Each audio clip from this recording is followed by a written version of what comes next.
Oh snap, we have new confirmed details on Sony's new full frame vlog camera. Let's get it. What's up, y'all? Tight Shirt Terry Warfield back for another video. Hope you're having a freaking great day so far. Hey, remember to be thankful for your life today because you did not have to have that. On with the meat potatoes. Like I said in the intro, we have confirmed details. It's right on Sony Alpha Rumors of Sony's new full-frame vlog camera, now named the Sony ZV-E1, launching on March 29th. And no, I do not have one, or I wouldn't be making this freaking video because I would be under freaking embargo. Take a shot for every time I say freaking in this video. Anyways, we have more details. $3,000, that stays the same. We already know that it's going to be using the Sony a7S III sensor from the a7S III and the FX3, which is amazing. Tons of dynamic range, great low light performance, like ISO up to like 4,900,000. I'm exaggerating, but you know what I'm trying to say. Great roll and shutter performance, like overall a fantastic sensor that'll be in this camera. The body is rumored to be between the FX30 and the A7C, which means we're getting a new body. Sony is not recycling one of the bodies like they typically do, so this is going to be an all new body. We'll talk back about that in 1 second. 4K 60 and 4K 120, no crop, no pixel bending, but it is rumored that 4K 120 will only be available after an update. We'll cycle back to that in a second. The autofocus system out of the Sony a7R5, which is a great thing, but it really pisses me off because the other cameras that should have it don't have it. All for around $3,000. Now, this is all exciting, but also very worrying. And I'm gonna be honest, I'm actually looking forward to seeing what this camera is like. It's exciting because I love how Sony is always pushing the envelope, dropping new cameras. And although we always may complain in the background like we did about the ZV-E1, the ZV-E10, Sony knows what they're doing when it comes to positioning new products in a niche that we didn't think a niche existed in. I might be saying that word wrong, but you get what I'm trying to say.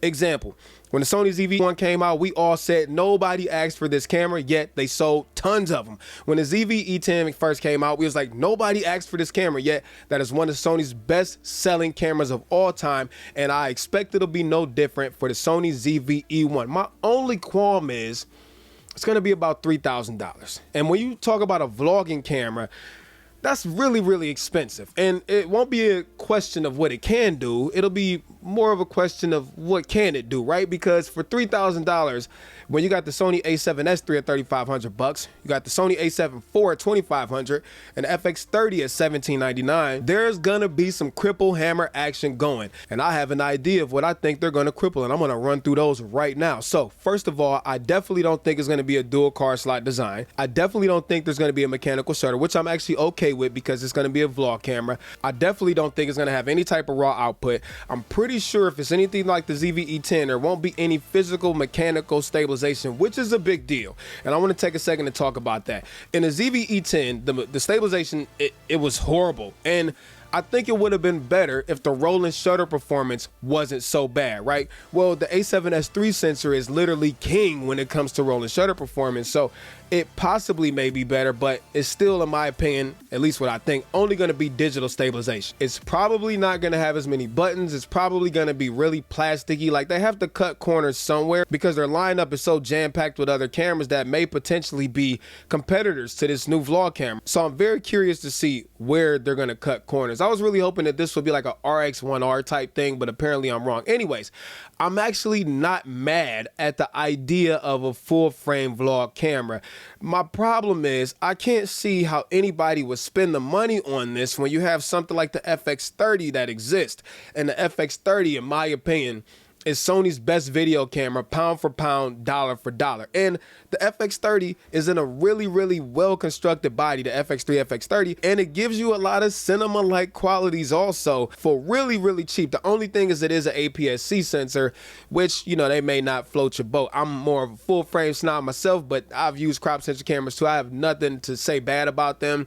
And they have their advantages, and they're also great with low light performance and dynamic range, all that stuff, but I just prefer full frame. But it's hard for me to imagine somebody wanting to spend the money on a ZV-E1 or whatever this thing is going to be called and not on the FX30.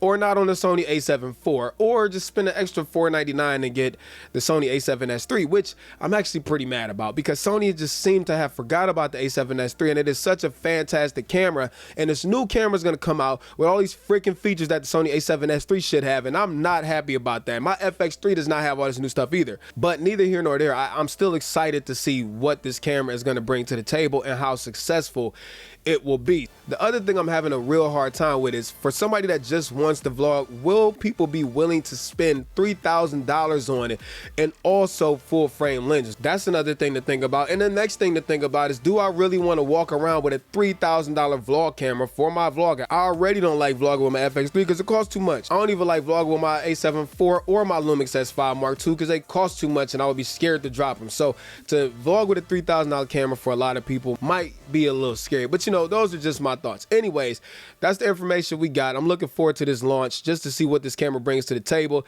and let me know what you think the cripple hammers are going to be, because I'm sure I missed a whole lot of them. And is this a camera that you think people will even be interested in? Let me know down in the comments. I'm very curious to know what y'all think. So till next time, I'm out of here. Peace and chicken grease, tight shirt, Terry Warfield. Have a great day. Peace.